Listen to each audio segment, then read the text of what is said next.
Hello, I'm Evelyn Fisher, currently serving as the Director of Clergy and Congregational Excellence for the Kansas area. I want to thank you for taking the time to participate in this training, which is designed to improve the relationship between congregation and pastor and get you off to a good start in that new relationship. I've been asked to talk with you today about how to create better relationships in your congregation, not just between the congregation and the pastor, but also among yourselves. By the time we finished our brief time together, I hope you'll have a little bit better understanding about how a congregation is a system of relationships and how what you do can make a difference in the health of that particular system. Systems are all around us. They're networks of relationships or parts of machinery or pieces of an organism. One of the first systems my children learned about happened in about the 5th grade. Each of them in turn came home one night at supper and said, "Oh, by the way, Mom, I have a project due tomorrow. I have to build an electrical circuit." And after supper, we would rush out to Radio Shack or wherever, and we would buy some materials. We'd buy a big battery. I forget how many volts it was, but it was the big kind. And we'd buy some electrical wire that we would attach to the battery. And we would buy something that we could demonstrate that the electrical system worked, probably a little socket and light bulb. And if we were being really fancy, we would buy or make something that we don't really use very much anymore, in our homes at least, but a fuse. When I was a kid, we could make it out of the thin foil that was on a gun wrapper, and I discovered with my own children that we had to find something else to make the fuse. But we could demonstrate then that the energy flowed from the battery through the wire around the circuit and made the light bulb light up. And that was a very elementary kind of example of an electrical system. Well, I want to suggest to you that the relationships in your congregations are very much like that system. There's a kind of energy that flows through the congregation. It's a kind of energy that is always present to one degree or another. And I'm not talking about the Holy Spirit, although that kind of energy is always present too. I'm talking about an energy we might call systemic anxiety. Now, there are two different kinds of anxiety, and I won't go into the long biological explanation, but you do need to know that anxiety is a reaction that involves not just your emotions, but also your body. It involves your whole self. There are two kinds. There is acute anxiety, and that's the kind of anxiety that happens when an organism, like you, is facing a real and immediate kind of danger. For instance, if you walk across the street and you see an 18-wheeler coming towards you at the last second and you have to jump to get out of the way, your body is having an acutely anxious response, and it's appropriate. In fact, it might even save your life. That's very deeply ingrained within us. It's something that biologists tell us is lodged in our brain stems. You've heard people say, "I didn't have time to think, I just acted." That's exactly what we're talking about. But the second kind of anxiety, the one I want us to think together about today, is called chronic anxiety. Now, chronic anxiety is a little bit different. Like acute anxiety, it comes from the brainstem. It comes from that very primitive, non-thinking part of your brain.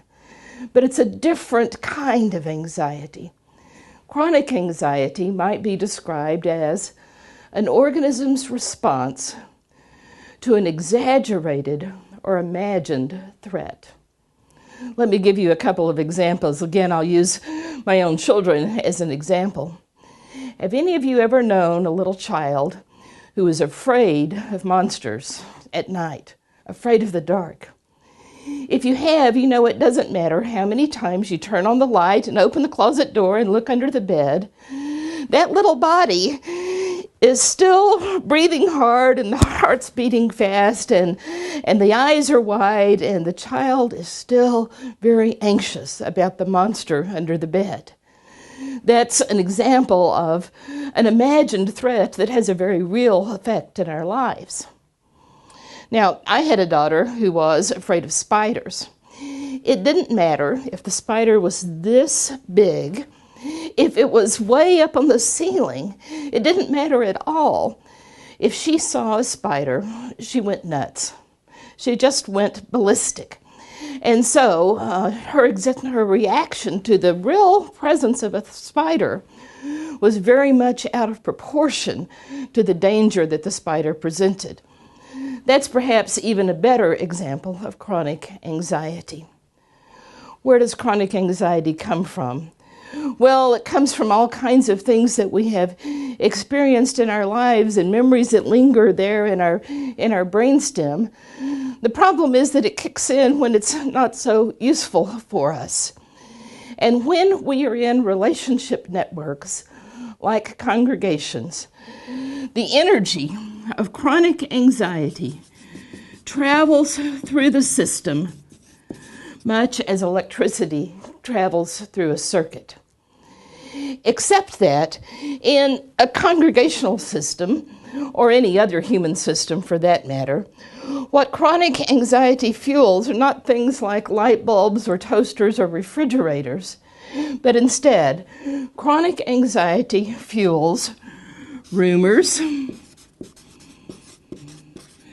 exaggerations,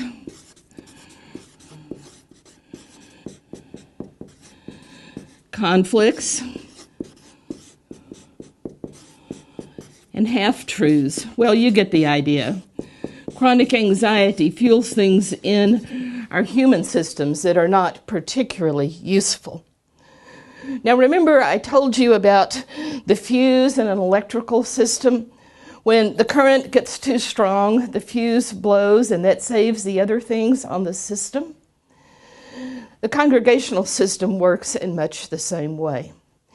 But the fuse in the system is not a piece of tinfoil or some other physical kind of thing. The fuse in the system is quite often the pastor. So that when the level of chronic anxiety that fuels rumors and exaggerations and conflicts and half-truths gets too high, we often see that the pastor is the expendable part of the system that restores things to normalcy by leaving the system. So people get mad at the pastor, or the pastor asks to move, or the pastor gets sick. Now, sometimes that fuse is someone other than the pastor, but I would bet that it's more often than not the pastor in your congregation who serves as the expendable part of the system that can lower the level of anxiety by, well, burning out in some way. Now, here's another piece that might be helpful to understand this. When I was a child, my nephews had a wonderful electric train. I never got one because girls weren't supposed to have electric trains, but I liked to play with theirs. And on their electric train set, there was a great black box that had wires that went to it and a knob on top. You can tell I'm not an artist. This black box was called the transformer. And the purpose of the transformer was either to step up or step down, in this case, the current so that the train could operate efficiently and not have the circuit burn out. There's a similar kind of function in a congregational system. Leaders of the congregation, whether you are staff parish, committee, or some other leader in the congregation, serve as the transformers in the congregational system. And the way you react to the chronic anxiety in the system will either step up or step down that anxiety. So you are key to avoiding the burnout, to avoiding the level of rumors and exaggerations and conflicts getting too high. Let me explain a bit more about what I mean about that. There are many different ways in which we deal with chronic anxiety, and some of them are helpful and some of them are not so helpful. Today we'll talk about one that is particularly prevalent anytime you have human beings around. You maybe heard this term before. It's a triangle. The triangle is the basic unit of human relationships. Triangles are by themselves neither good nor bad. They just are. Most of us learn that as very small children in what sociologists and therapists have called the primary triangle of mother, father, child. We experience relationship first in connection to two other people. And they might be other persons than our mother and father, but it's a basic unit of human relationship. And as very young children, we know how to work the triangle. Those of you who are parents know that it doesn't take a young baby very long to know how to play one parent off against the other. They don't even have to know how to talk yet. And if you're a parent, you might be very honest and confess that you have been stuck in those triangles as well.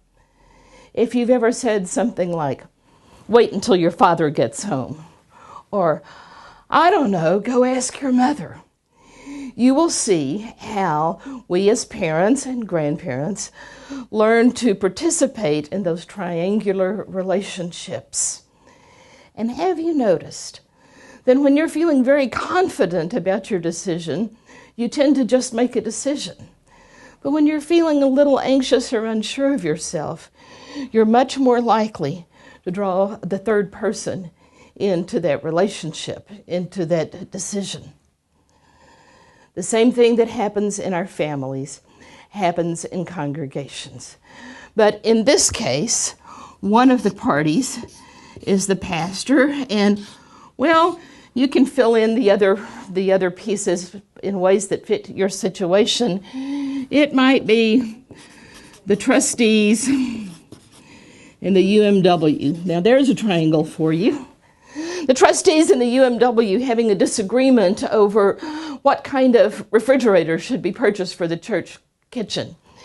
And each group, in one way or the other, will try to draw the pastor into that disagreement and give the pastor responsibility. Because you see, then you can turn around and blame that third party for something you don't like.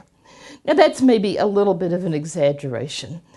But triangles in human systems get in our way whenever we get stuck, to the extent that we try to give a third party responsibility for the relationship between two other parties. And it doesn't really much matter who the players are. The pastor might also be trying to triangle the trustees by complaining about the UMW to the trustees. Not that your pastor would ever do that. But you can imagine how this plays itself out in congregational life. It might be someone who doesn't like the pastor's sermon. Let's say parishioner A, who, rather than telling the pastor as she walks out the door and shakes the pastor's hand, "I really had problems with that sermon," because, we want to be nice, and we don't do that very often. But instead would turn to their neighbor, parishioner B, and say, "Can you believe what that pastor said? I am so upset, I don't know if I'll ever go back again." Now, maybe things like that never happen in your church, but I expect that they do. That's just when there are three parties involved. Every time you add another person to the system, the dynamics get more and more complicated. In a family situation, for instance, when you add the second child, you create more triangles. In a congregation of 100 people, can you do the math and imagine how many triangles there might ultimately be? The anxiety can go around that system for a long time without ever getting addressed. And you, as leaders of the congregation, have a role to play in managing that anxiety in such a way that it steps down the current and helps the system to function more efficiently.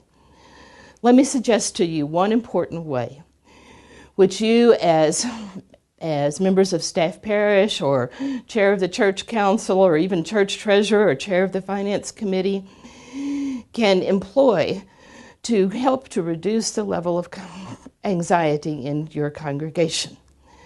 It's a simple little 4-part process that we encourage you to use whenever someone comes to you to complain about someone else, whether it's the pastor or the choir director or the head usher or anyone else.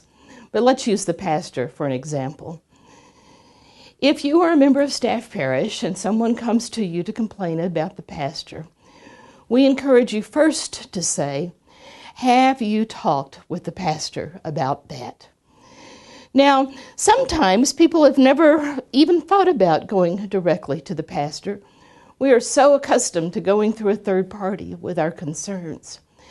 And if you can encourage that unhappy person to have direct conversation with the pastor, very often that will resolve the issue. Now, I should say here that, of course, the pastor has to be ready and open to have those conversations.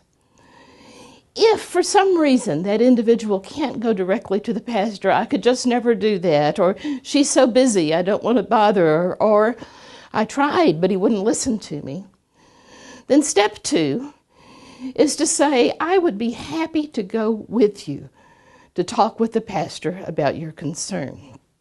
Now, if the person agrees to go with you to talk to the pastor, remember that your role is to be a neutral party, simply to enable the two people to hear one another. In fact, one of the secrets for managing the anxiety in triangles is to be connected to both sides of the triangle without choosing sides. And sometimes that's tough to do. But if the person will agree to go with you to meet with the pastor or other person with whom they're upset, again, very often the problem can be resolved. But let's say, for the purposes of example, that the person's not willing to do that. I just am so uncomfortable I can't possibly do that. Then, as a member of staff parish, you might say, I would be happy to discuss this with staff parish and the pastor, but you need to know that I will use your name. Well, if the person is willing to do that, then you should follow through on that promise. But if they say, oh no, I don't want my name used, then step 4 comes into play. Step 4 is simply to say, I am really sorry you feel that way because we're not able to address anonymous complaints. If you change your mind, please let me know.